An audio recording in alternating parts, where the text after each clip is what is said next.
Hi, and welcome to Genos Picks with a Simply Fire. I mean, between my 4-1 Super Bowl 56 vid and my 3-1.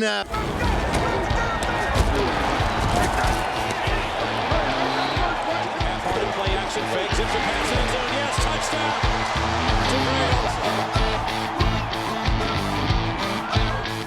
Hi, and welcome to Genos Picks, and that's my buddy Drew. I love drinking, which is simply on fire. I mean, between my 4-1 Super Bowl 56 video and my opening 3-1 week last week, Garrett, I'm 7-2. That's 78% against the spread over the past 7 months. Yeah, gambling stats. And let me tell you, the real winner is the 6 months in between when you guys didn't get one shitty coin toss of a pick from me. So once you get through all these picks, you're going to ask yourself, what the fuck am I going to do with all the money? So once you get through all these picks, you're going to ask, what the fuck am I Who going to gave him boo? This is fuck. Not now, Drew.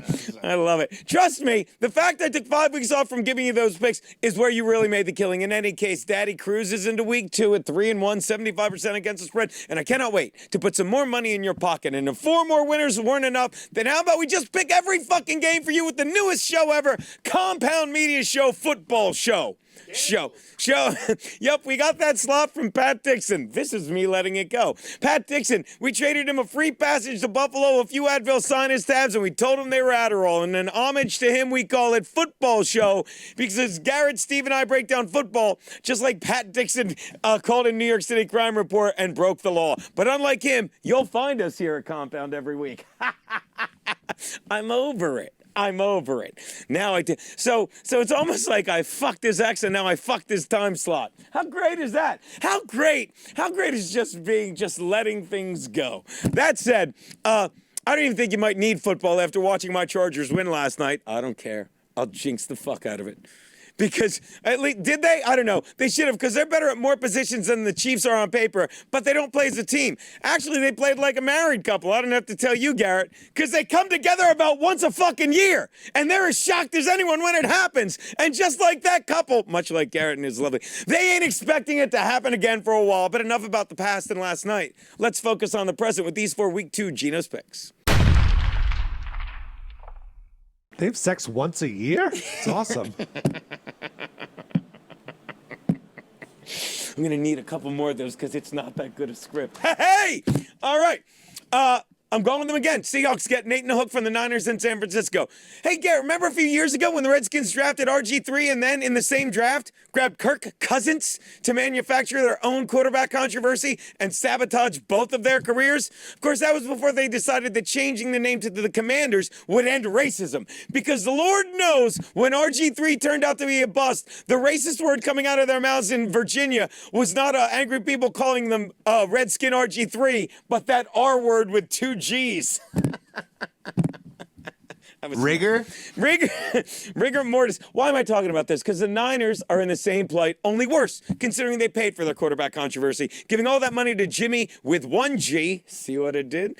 And then, rather than focusing on the fact he navigated through the toughest division in the NFL, in the NFC West, over 20 weeks, getting them to the Super Bowl, Jim Harbaugh focused on one overthrow in the final minutes of Super Bowl 54, which is crazy, considering as an offensive coordinator, he completely ignored the final 20 minutes of Super Bowl 51. Clever. Nevertheless, Harbaugh then moved up in the draft to get Trey Lance last season, who was handed the starting job, where he now sits behind center while looking directly behind his shoulder over this gorgeous son of a bitch, Jimmy G. Oh my God, who he knows is a far better QB. You don't think it's a distraction? Of course it was, as he completed just 13 of 28 passes for 164 yards. And what's even worse, he was his team's leading rusher, gaining 54 yards on 13 carries, eclipsing Deebo Samuel by 2 whole yards. Wow. What else do you need to know about the Niners when their top rushers are a QB and a wide receiver? But on the other side of the ball is the second best Geno to get his jaw fucking busted, Geno Smith, who knows exactly what he is. The worst quarterback of the 3. So he'll hand off to running backs and not turn the ball over. And that will be easy for him to do, because when he looks over his shoulder, he sees this fucking guy, Drew Lock, who has a better shot of becoming the Niners' 3rd running back than he does seeing the field. Take the C fucking birds and the 8.5 they're getting. My next pick. Do it. I'll pour the whiskey. There you go. Well, you do the thing. My next pick is the Cards are getting 5.5 from the Raiders in Vegas. My next pick, the Cards are getting 5 and a hook for. Oh, I love when I just plop this shit on Joe's desk and make him edit it. Next pick, the Cards are getting 5 and a hook from the Raiders in Vegas. If you think the Raiders are good, then good, because you're dumb. Fucking the only reason they made the playoffs last year, fucking they won a shit ton of fucking lazy, easy games down the stretch. Jen Don. Well, the Chargers went down to Texas and channeled their inner Deshaun Watson. Let me explain the joke there. Their inner Deshaun Watson, and were left there with their cocks in their own hand after a Week 15 loss that knocked them from the playoff spot, forcing that winner-tie-all game that was a joke. And by the way, I'll tell you something, Kevin Brennan. The Raiders won those games under head coach Rick Bisaccia. And Kevin Brennan, what did the interim coach, get for his trouble?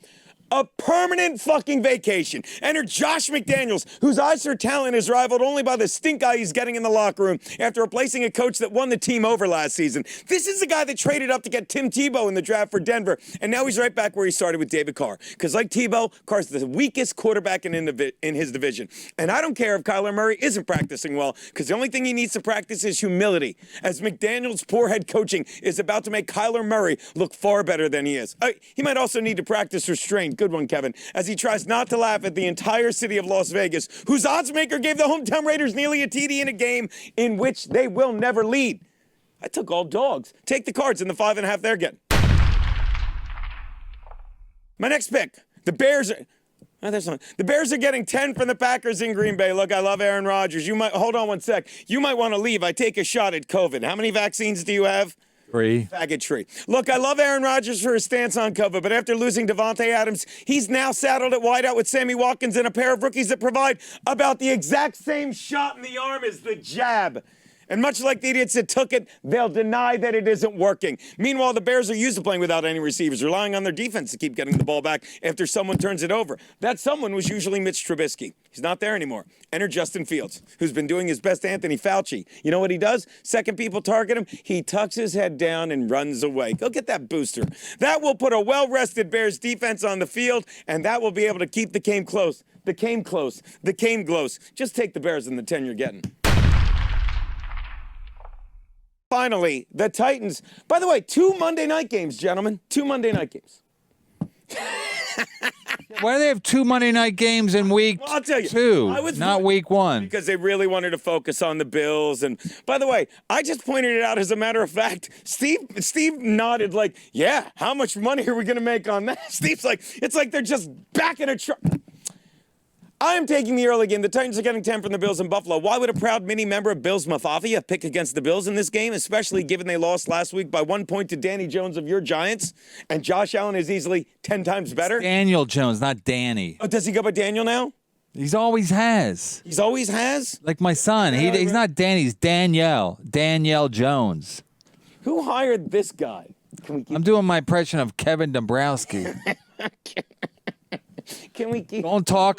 Don't talk a lot, and when I do, make no sense. Let me explain something. I have no joke for this pick, and he's making it the funniest one. I just got that.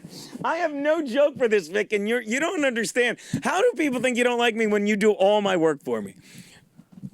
It's wrong. Anyway, Why do we have 2 different green screens? Where'd you get all those books? Put it on me so we can. Is that even legal? Train wreck. Do you have anything funny to say before I tell him to take the Titans? No.